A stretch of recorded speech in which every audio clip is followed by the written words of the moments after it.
Yeah. Okay. So I'm Chantelle Norton. I've actually got David Oh, Markson next to me. hello everybody. He's one of the co-founders of Food in Community, and he's going to join us for the chat section. So we're going to talk to you today about how to use surplus food as a tool to build community where you are. So surplus food is actually quite a complicated beast to manage. It's very, very variable as a resource, and there's some parallels to energy generation actually, and grid management. I won't go into it in detail today because of the time constraint. So I'm going to cut straight into what Food in Community have actually been developing over the last 10 years. It's actually a permaculture-based project, so we use permaculture design methods. It's actually a design methodology, not just a set of gardening design tools. And we gather surplus food, we collect it, we sort it, we get as much of it out as possible, but occasionally we do have to store some of it to manage the supply. We pack it, and then we deliver it to charities, community groups that are helping vulnerable people in their community and cutting waste. And we also deliver directly to households. And the geographical areas that we work on are different for those two activities. So we gather our food directly from wholesalers and manufacturers and farms. So some of our food comes directly out of fields, orchards, and market gardens, and we also cook with it. So we run 2 of our own community cafes as well as supplying food to other people's. One is in Totnes, and actually we're very excited to say that it's opening back up again properly this Saturday after 2 years, almost 2 years closed. So I'll give you details of that at the end of this talk. We've also got one in Newton Abbot. We run an event catering service for community events. We run a plethora of workshops and lunch clubs for different targeted groups, and we're going to reopen our public workshops fairly soon. And we also we don't have any community fridges, but we do have community cooking groups because they're very quick and flexible. And yeah, I can explain more about that in the chat afterwards.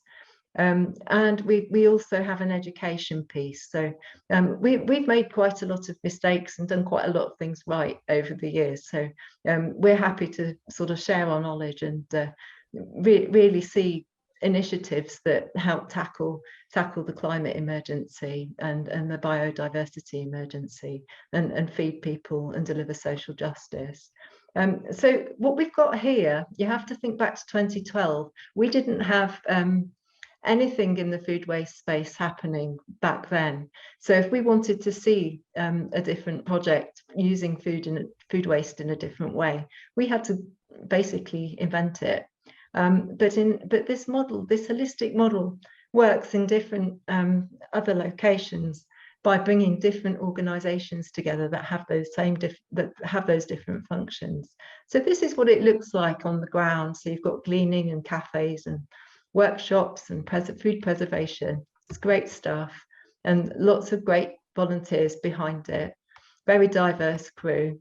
And what we feel that really works is the local connections and the sense of reciprocity, sort of give and take, which helps individuals with dignity and self-worth, but also means that you build very good relationships with other organisations and other community groups as well.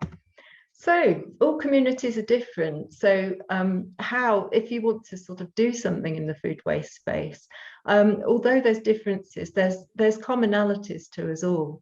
But there are just some things that work a little bit better than others in a rural context that South Hams is in. So what we would recommend is a mapping exercise, if you haven't already done it, to work out what your community's needs and priorities are, and the strengths and weaknesses.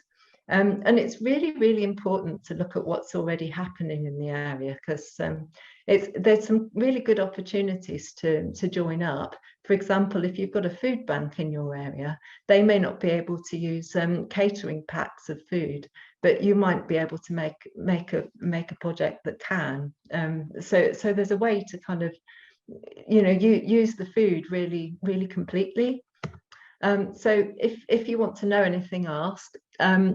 If we've got quite a flexible model, and I'm not expecting you to be able to read all of this slide. I would recommend, actually, if you're interested, to have a look when the talk is uploaded onto the Sustainable South Hams website afterwards. But it's just to demonstrate that this is what happened for us in 2020, and because we've got all these different parts working together, we're able to be very flexible and create a really optimal pandemic response, because we already had strong community connections with the councils and with different organisations and in the community as well. And just to give an example, when we realised that some of our smaller suppliers were really struggling, we applied for and got a fairly decent chunk of money from DEFRA, so we could actually purchase some food from our local sustainable suppliers that had supported us so well with their surplus previously. So yeah, there's like a circularity to it. So just, I hope this demonstrates that food can be the glue that sort of, and community connection are so important to all of us wherever we live. And just to explain a little bit about the sustainability aspect of food waste, it's probably pointing out the obvious, but actually the environmental food footprint of food waste it's this huge thing, but it's actually reflective of the environmental the environmental cost of production of that food.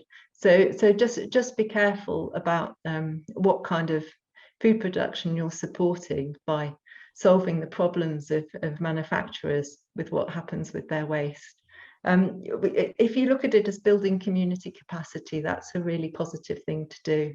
And you use all your opportunities as well to build up evidence as to what's helpful for your local population.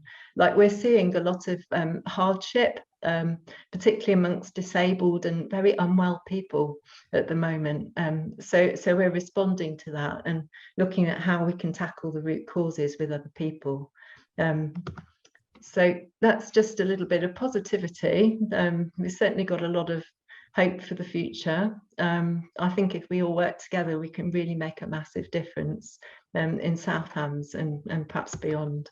So thank you. And here's our social media is our most active. We also have a website, but I would encourage you to get in contact if you're interested in picking up any of the different aspects of what we do, if you want to replicate it in your community or you want more information. And just to say that we've got, I see that Emma's already spoken about this Food for Thought event, which is happening at the end of the month, where there's an opportunity to find out in a little bit more depth sort of how you can sort of access some support and possibly some food for your project if you've got an idea. And also just to add a few details about our Pay What You Feel cafe, which is on Saturday in Totnes. So it's an opportunity to kind of experience it for yourself and meet some of the people that are behind Food and Community. So thanks for listening, and happy to take any questions.